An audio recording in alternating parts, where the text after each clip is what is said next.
what do you like better? Do you like being on TV better or doing stand-up? I like stand-up. And let me tell you why. Being on TV is great, but BT owns that, not me. Right. I own the stand-up. I own the podcast. So until I can get as much money as the great Tyler Perry and own everything, I got to keep doing stand-up. Because when everything goes away, at least I still got what got me here, which is stand-up. Yeah, I mean, look, I'm friends with a lot of comedians. Lunell's a good friend of mine. Mm-hmm. And I've seen, her kind of go through it and have her ups and downs, and she would get this movie role and that, part and everything. But it's the stand-up that always kept her afloat.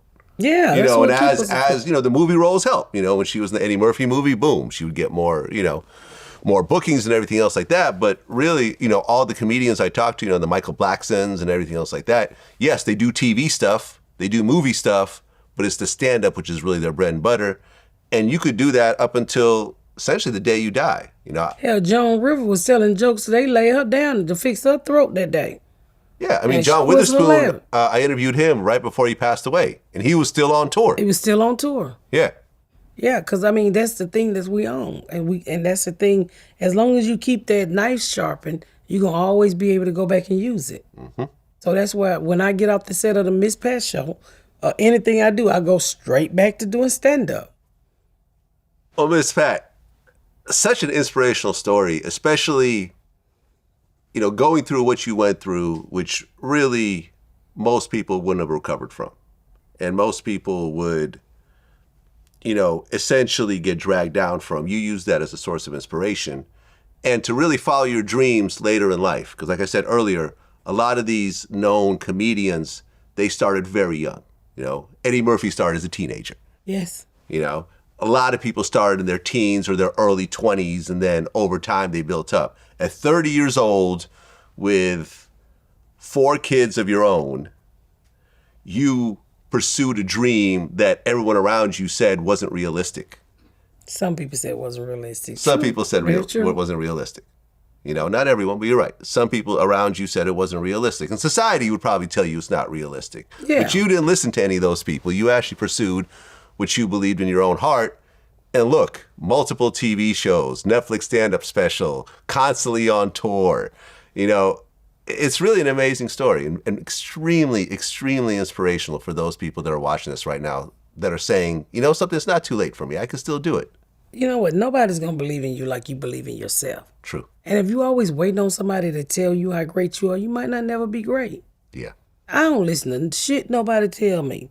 I ain't never listen. You tell me what I can't do, I'm going to show you what I can do. But you got to, and that come from, I'll tell you where that came from. All my life, all I ever wanted to do was have friends and have a family. I put everybody first. I would put a friend first. I put the first kid's father first. I put everybody first in my life. And I realized as I got older, the reason why I did that is because I cared about everybody else more than I cared about myself. But once I started loving me, baby, it was over. So the problem with a lot of people is you're not in love with yourself. Because once you start to love yourself and start to put yourself first, you will be able to do anything you want to do. The reason why you're not able to accomplish the goals that you want to accomplish because you caring about everybody else, the kids, the family, fuck them. Fuck them. They're going to be here regardless. Start loving you. I started loving me. My husband, I love the shit out of my husband. Love him for 30 years, but he ain't going to tell me what I can and can't do. My friend said, what is that when you supposed to do what the man tell you to do? What is it? Submissive. You got to be submissive. I said, submissive to who? I gave him some pussy years ago. That was submissive right there. I ain't listen to that shit. I love him. But I ain't finna be up here.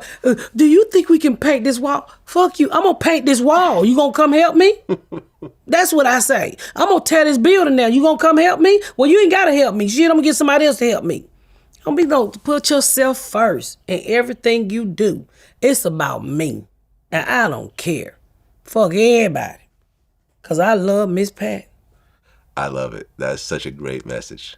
That is such an incredible message. And that's how we're going to end it. Miss Pat, wish you all the best. Thank you. Peace.